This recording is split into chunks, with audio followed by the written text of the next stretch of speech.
Very classic. It looks good with both of them kind of tooting around. Same with this one. 2-minute tutorial. So this video is going to be longer than 2 minutes, but within the first 2 minutes, I'm going to show you how to do something.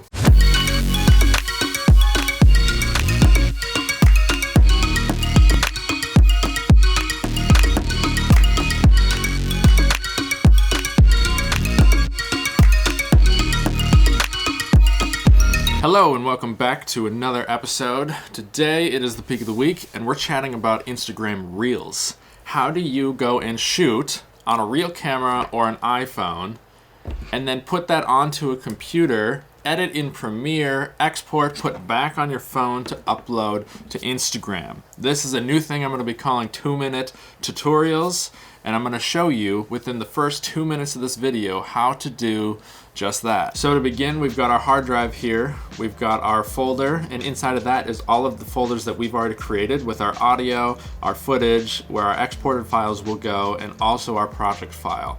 So if you haven't seen our past video about getting started with Premiere, we basically show you our theory behind organizing files and data management.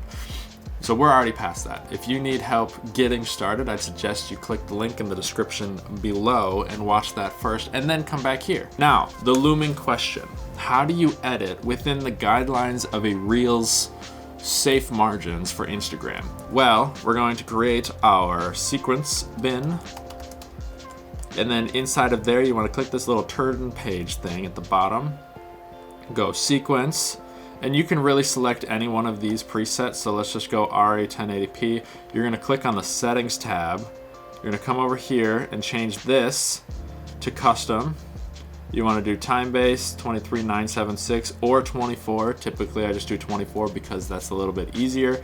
And you're gonna flip the horizontal and the vertical. So with that said, we've got 1080 by 1920, and then come down and you can save this preset. We're going to call it IG Reels 1080. Let's name this Super Mario Bros.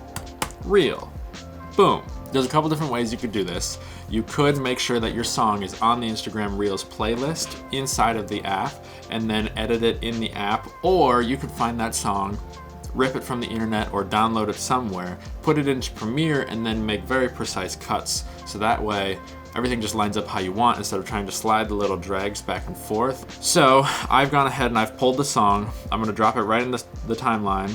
I'm gonna choose which section of the song that I want. Very classic. That's a good place to stop it. So let's find kind of the ending. So what I've done there is I've cut out a section of the song and put it where I want it so that it actually ends right before 30 seconds, queuing up the beginning of the song. So if we play the end of this and then the beginning of this, it's going to sound like a loop.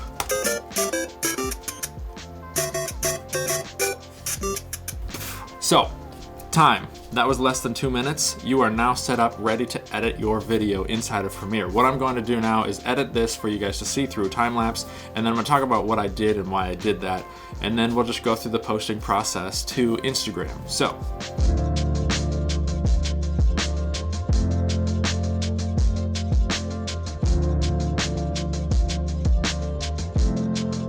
alright, so I finished the video. I've got it cut to the music. What I'm doing is I'm just rendering it quick for a smooth playback, and then I'm gonna explain what I did to help you guys kind of understand and really make Reels a avenue for high production video content distribution. So, this is what I've done to each clip. We are gonna start by watching back the video from start to finish. I've gone over here and I've selected this play loop button. If you don't have that, you can go ahead and push this button editor, and then you can grab your play loop, and what you do is you just drag and drop. Now I've already added it, so it's obviously not here on my window, but you can go like this, drag and drop.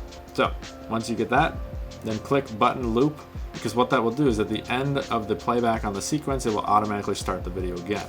Let's go ahead and watch this and see if it loops how we like.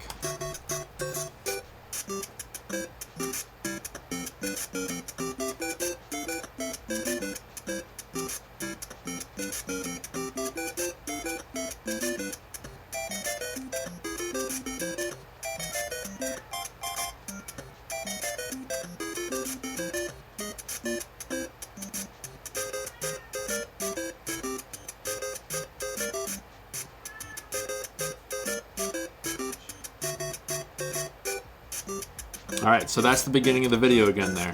As you can see, when this gets to the end, it's gonna autoplay it. We did a pretty good job cutting the song. It sounds like it didn't even end. It's just gonna loop infinitely. So when you put this on Reels, there's going to be no pause at the end of the video. And it's just gonna start right over. You're gonna suck viewers in, you're gonna get more views. You're just gonna kind of capitalize on like, ooh, that was satisfying to watch. So let's go deeper into the clips. We are working with 16:9 footage, which is actually the opposite of the 9:16 sequence we created. So as you can imagine, there's gonna be a level of repositioning of clips inside of the vertical area that we're showing on screen. So this clip was actually okay. This second clip, I actually started adding keyframes, as you can see here. So what I did is I started at the beginning of the clip and I positioned the character in view how I wanted him. And then as he moved, I actually added a keyframe here to keep the frame. So here, it's keyframe to stay positioned on this second guy. Now I did that a couple times. So here's the second clip. This one I was able to just position. It looks good with both of them kind of tooting around. Same with this one. And now this clip is good. One of these roller clips, all of these are just repositioned in order to fill the frame nicely. This one had a lot of keyframes, so he's kind of swerving around on camera. If we go back and we look at the raw clip, you can right click, reveal in project. It's going to take you to the exact clip that you've selected for you to watch. So if you go back here, this is the clip over here, but in full view. So you can see that he's kind of moving around. No, that's not it.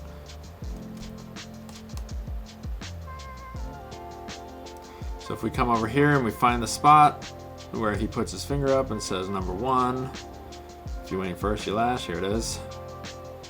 So this clip, cropped on our 9:16 sequence, is the same, obviously, as this clip, which is actually shot 16:9. To give you a better understanding of the repositioning that we did, this is what it looks like after. Now basically I laid keyframes to keep that frame right around our character. But if we watch back the full clip, you can see he's kind of moving around. So we had to keyframe all of that to keep him centered. Then I thought we would end the video with him putting their mini bikes back on top of their Mario Kart. And then the video starts over with them driving into the scene. And they unload it and they drive. Then they load it. And then they show up and they unload it and they drive. So it's an indefinite loop for Instagram Reels. What we're going to do now is export this for Instagram. So if you go ahead, I do Command M. It's gonna grab your whole sequence. What you do is make sure this is set to H.264. And then what I do is I just match source adaptive high bit rate. It's about a 57 megabit file, which isn't crazy. You're gonna go output name, use this to browse and select your output location, which is gonna be in our exports file. Save, slide down, double check all this looks good. I just kind of leave this when I'm doing Instagram Reels. It gets compressed by Instagram already, so that's okay. Go ahead and push export.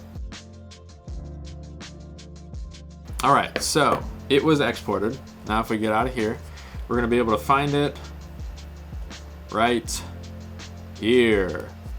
So let's go ahead, and I've got an iPhone and I use Apple computers. So what I'm gonna do is open up my phone. You can double click this, go to AirDrop. It's gonna find my phone, and I'm just gonna drop it right into my phone. Okay, so now we're on the phone, and what you're gonna do is you're gonna open up Instagram. You're gonna go push the plus button. Let's select our video, do Reels. Come in here, select your video. Here it is. I'm just watching to make sure that it looks good.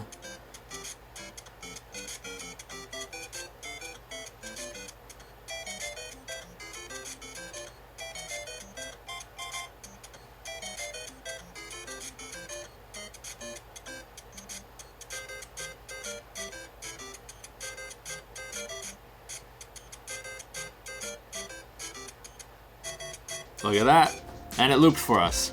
Let's go ahead and push add. Now, if you didn't add the song inside of Premiere, what you would do is you'd push the audio tab, you would then search Super Mario World. Looks like we've got a few options here. I'm gonna actually search Super Mario Brothers. Oh, there it is. Super Mario Bros. Theme. You can click this to preview the song or to see what other people have done with the audio. So if you click play, looks like we selected the same song. Now the reason, if I'm going through the effort to put video into Premiere to edit specifically for Reels, I'll typically go and find the song and put it in Premiere because I can be more precise with the edits, with the cuts, and it just feels better, a little more well produced.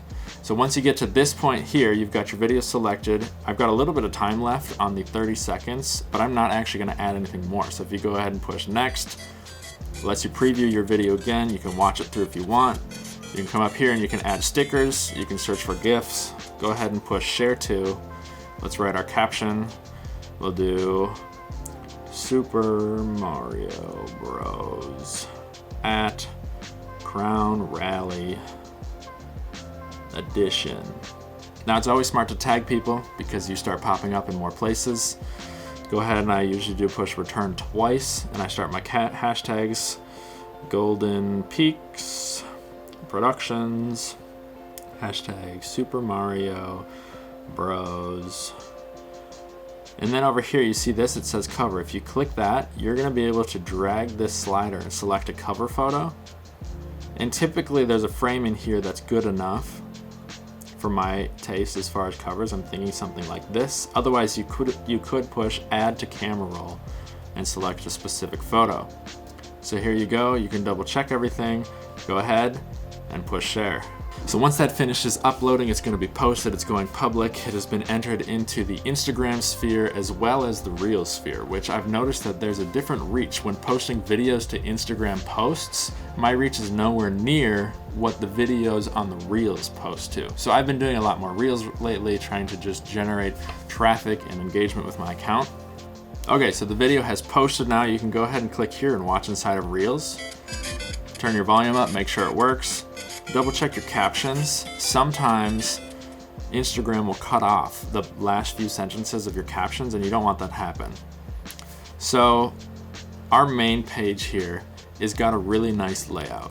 And what I don't like is to clutter it with a bunch of posts and Reels and stuff like that because it starts to offset our page like this, as you can see. So a cool thing about Reels, you go ahead and click on your post, click the ... and you can remove from profile grid. And basically what that does is it takes it off of the main page, but it leaves it inside of your Reels. So here this is, Reels. Go ahead and watch it if you want because it's entertaining. What I always do is typically share it right to my story. Could add something like Super Mario. Everybody likes a little bit of brand awareness. I saw another sticker I liked. Let's go ahead and do the Mario guy up in the other corner. Just kind of make it cool. And tag the people you like. Let's say Crown Rally. Now here's a cool trick. If you don't want these tags visible on top of your footage, you can just drag this all the way off the screen and it's gonna stay there. So if you go ahead and push publish size to story, come out of here, make sure it went to your story, there it is. So there you go. You have now posted a reel to Instagram using Premiere, shot on either a nice camera, shot on your iPhone, shot on whatever, drones. It's very popular right now with FPV footage to take the drone camera, which obviously is shooting onto an SD card, put into your computer, create a sequence, export, put on your phone, and then upload to Instagram. It's a little clunky, but it works. So let me know what else you'd like to see on this channel. We're doing these 2-minute tutorials. I'm gonna kind of sprinkle them in every few Wednesdays. And I hope you enjoyed this video.